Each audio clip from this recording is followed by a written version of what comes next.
আসসালামু আলাইকুম। প্রিয় সরকারি কর্মচারী ভাই ও বোনেরা, আপনারা দেখি অনেকেই অধৈর্য হয়ে গেছেন। গেজেট প্রকাশের দেরি হওয়ার কারণে আপনারা অনেকেই বিভিন্ন রকমের মন্তব্য করছেন, যেগুলি আসলে কাম্য নয়।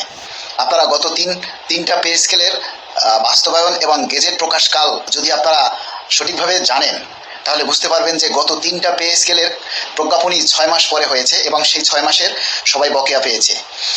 এবারের 26 সালের যে নবম পে স্কেল হতে যাচ্ছে, এখানে শতভাগ মূল বেতন একবারে বাস্তবায়ন হবে ইনশাআল্লাহ। এ ব্যাপারে আপনারা নিশ্চিত থাকেন, কারণ সরকারের উপরে আমাদের সেই আত্মবিশ্বাস আছে।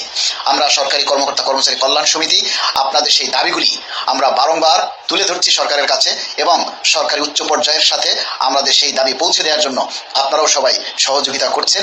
এবং আপনারা জানেন যে আইবাস সিস্টেম বর্তমানে যেটা চালু আছে, এটা কিন্তু 2015 সালের বা তার আগের পে স্কেলে চালু ছিল না। তখন হাতে লিখে মানে ম্যানুয়ালি ফিক্সেশন হতো, আর এখন ফিক্সেশন সিস্টেমটা পুরোটা সফটওয়্যারের মাধ্যমে হবে। সুতরাং এই সমস্ত কাজগুলি সম্পন্ন করতে কিছুটা সময় লাগতেই পারে।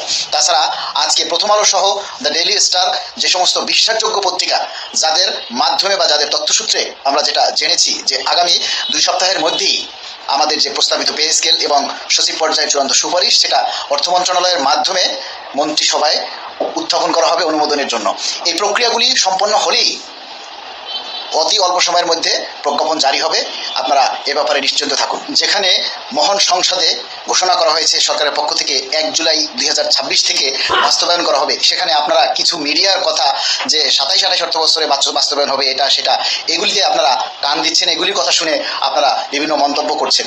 আপনারা কখনো একটা খবরের ভিতরের মূল জিনিসটা, খবরটা আপনারা পরে দেখেন না, আপনারা শুধু হেডলাইনটা দেখেন। হেডলাইনের সাথে আর মিডিয়ার ভিতরের কথার সাথে কখনো মিল পাবেন না। সুতরাং হেডলাইন দেখে কেউ বাজে মন্তব্য করবেন না। হেডলাইনটা হলো একটা চমকপ্রদ। হেডলাইন দেখে আপনি ওদেরকে গালি দেবেন, ওদের ইনকাম হবে। সুতরাং হেডলাইন দেখে কেউ বাজে মন্তব্য করবেন না। আসল নিউজগুলি লিঙ্কে ক্লিক করে পড়ে তারপরে দেখবেন। এই মুহূর্তে সবাই শতভাগ মূল বেতন বাস্তবায়নের জন্য আমরা ঐক্যবদ্ধভাবে সবাই দাবি করেন। একজনে দাবি করা আর 100 জনে দাবি করা এক কথা নয়। একজনে বলা আর 100 জনে বলা এক কথা নয়। সুতরাং সংখ্যাগরিষ্ঠতা এবং জরিপের যে একটা গুরুত্ব, সেটা আপনারা বুঝতে শিখুন। সেগুলি বুঝুন যে জনমত তৈরির একটা অনেক গুরুত্ব আছে। ধন্যবাদ।